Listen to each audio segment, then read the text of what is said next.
It was just supposed to be a quick errand. Nothing more than a late-day walk to the corner market on a Thursday that had already worn her patience thin. But even with the weight of exhaustion in her bones, there was something steady, almost reverent, about the way Eleanor Vaughn carried herself. At 72 years old, her back was still straight, her stride measured, and her presence quiet but unmistakably strong. Her boots, sturdy, scuffed from years of use, tapped lightly against the cracked tile of Harper's Market, a place she'd visited more times than she could count. Draped in a thick, oatmeal-colored cardigan over a faded green sweatshirt and charcoal slacks, Eleanor looked exactly like what she was, a retired grandmother running out for a bottle of water and a bag of trail mix. But none of that mattered the moment she walked through that door. The market was near empty. A bored teenager leaned against the counter, his thumb lazily flicking across his phone screen. A man in a paint-stained jacket studied the back of a soda bottle like it held the answer to life's questions. And just beside the gumball machine near the entrance, a police officer stood, arms crossed, watching the world through the lens of assumption. Eleanor didn't look at him. Not at first. She passed the aisles with deliberate grace, ignoring the sharp chill that had more to do with atmosphere than air conditioning. She had learned long ago not to react first. She reached for a bottle of water from the cooler and turned. "Hey, hold up." The voice hit the air like a slap, too loud, too firm, laced with authority that didn't ask for permission. Eleanor paused, the bottle in hand. Slowly, she turned to face the man now moving toward her, each of his footsteps echoing like a gavel strike in a courtroom. He was tall, built like a man who knew power and expected others to notice. The name on his badge read, T. Delaney. "You lost, ma'am." His voice was cool, but his eyes scanned her like a barcode, each flicker carrying a silent judgment. "Doesn't seem like you belong here." Eleanor blinked once. "Just picking up a drink," she said. Her tone was steady, her spine straight. Delaney took a step closer. "You sure about that?" Across the store, the teenager at the register looked up, unease crossing his features. The man near the sodas suddenly became very interested in the label on a bottle of root beer. Eleanor didn't flinch. "Is there a problem, officer?" Delaney exhaled hard, as if her calm irritated him.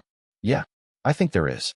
I've seen this before. Someone walks in, looks around too long, waits until no one's watching, and then they're gone, with the till or something worse." Eleanor's expression didn't change, but the temperature inside her dropped. "That what you think I'm doing?" she asked. "You tell me," Delaney replied, arms folding across his chest, smirk etched into the corners of his mouth. "You fit the pattern." The insult didn't need to be louder. The implication hung in the air. "You want to explain yourself now or later?" he added, tilting his head in mock curiosity. Eleanor's lips thinned. "Explain what? That I walked into a store for water? That I didn't smile at you?" Delaney reached for his radio with deliberate showmanship. "I've got a potential 10 to 29 at Harper's. Need a check." The door chimed. Another officer stepped in, a woman this time, with a lean frame and a clipped pace. Her short dark hair was pulled back into a bun, and her face was carved with quiet authority. Her name tag read, Lieutenant Myra Henson. Her eyes landed on Eleanor, and froze. "Delaney," she snapped, striding forward. "Do you know who that is?" He blinked, then looked between them. Ma'am, she's..." "That," Henson said, her voice slicing through the tension like a blade, "is retired General Eleanor Vaughn.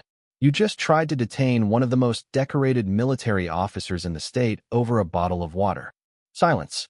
The kind that grows heavy, that forces people to face the parts of themselves they try to hide. The teenager behind the counter let out a soft breath.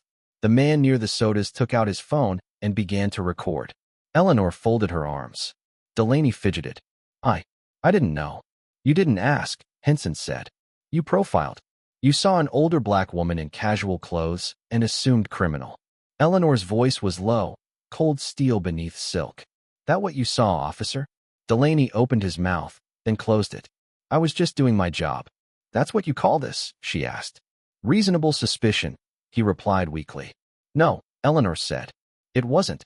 Henson turned to the cashier. "This place have cameras?" The boy nodded quickly. "Yes, ma'am. Full coverage." "Good. We'll need the footage." As Eleanor reached into her pocket, Delaney flinched. His hand hovered near his holster. "Stand down," Henson barked. Delaney froze. Eleanor pulled out her wallet, flipped it open to reveal a gold-sealed identification card. It gleamed under the flickering fluorescent light like a medal. "Maybe if you'd asked for this," she said, "you wouldn't be standing there with your job on the line." Delaney's face flushed, shame blooming like a rash. The cashier swallowed hard. I saw what happened. I should have said something sooner." "It's not easy," Eleanor replied. Stepping in, Henson nodded to the boy. "You'll need to write a statement." He nodded. "You." She turned to Delaney. "Step outside." Now. The door swung closed behind him. The room exhaled, but the air remained heavy. "This doesn't stop," Eleanor said softly. "Not with medals. Not with rank. Not with age." "No," Henson agreed. "It shouldn't happen at all." Eleanor gave her a tired smile. "And yet," the man by the sodas finally spoke. "I've never seen anyone handle a situation like that." "You were just thirsty," Eleanor interrupted. She moved toward the counter and set the bottle of water down. "You're still buying something?" the cashier asked. "I didn't come here for a scene." The door opened again. A tall, older black man stepped in, his presence immediately commanding. He wore no uniform, but his posture screamed military. He walked past Delaney outside without so much as a glance. "Lieutenant Commander Desmond Ray," Eleanor said, smiling faintly. He had served with her in Fallujah. "What happened?" he asked Henson. She told him. When she finished, Ray turned to Delaney, who had stepped back inside reluctantly. "Is that right?" Delaney nodded. She led 3 combat operations. She advised the Department of Defense. "You studied her strategies in your training," Ray said. "And you thought she was going to rob a corner store." Delaney didn't speak. "If she wanted you down," Ray continued, stepping closer, "you'd be on the floor without knowing how it happened." Delaney flinched. "Turn in your badge and sidearm," Ray ordered. "Effective immediately." Delaney hesitated. "Now," Ray said.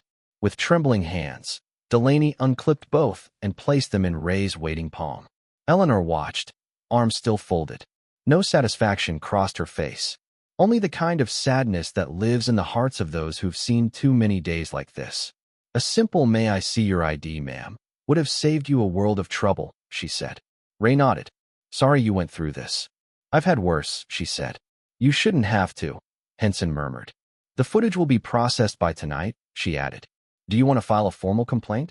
Ray asked. Eleanor considered it. "No," she said. "My presence made the point." Ray understood. Eleanor turned toward the exit, but Henson called out, "General?" Eleanor paused. "Thank you." She nodded, then pushed open the door and stepped into the evening air. The breeze was cool, smelled faintly of distant rain. She walked slowly toward her car, but before she reached it, another cruiser rolled up, quiet, no lights, no sirens. It parked beside hers. 6 officers stepped out. Tactical gear. Familiar faces. She had trained some of them, had reviewed their files, had signed off on their assignments. Without a word, they lined up and saluted. Eleanor stopped. Her throat tightened. She hadn't expected this. Not here. Not now. She returned the salute, her hand trembling slightly. "At ease," she said. They relaxed, but their eyes stayed on her. Commander Ray stepped beside her again. "We figured you needed a reminder." She gave a soft smile. "Maybe I did." Henson had followed them out, her phone buzzing with messages. "Word spreading," she said. "People are talking. You've got their respect." Eleanor took a deep breath, letting it settle into her chest. She looked at the officers, at their faces, young, sharp, aware. Not here because of pity, but because of principle. "You didn't have to do this," she said. "We did," Martinez, the youngest among them, replied. "You earned more than medals," ma'am, said Diaz. "You earned legacy." Ray clapped once. "All right." Briefing in 10. The group moved off, their boots echoing against the pavement. Ray stayed beside her. "You good?" Eleanor nodded. "I will be." He gave a short nod. "You've still got work to do, General." "Always," she replied. She turned toward the building. Her steps were slow but sure. Her heart ached, but her spine did not bend. Whatever came next, she was ready. She wouldn't be walking alone. Not anymore.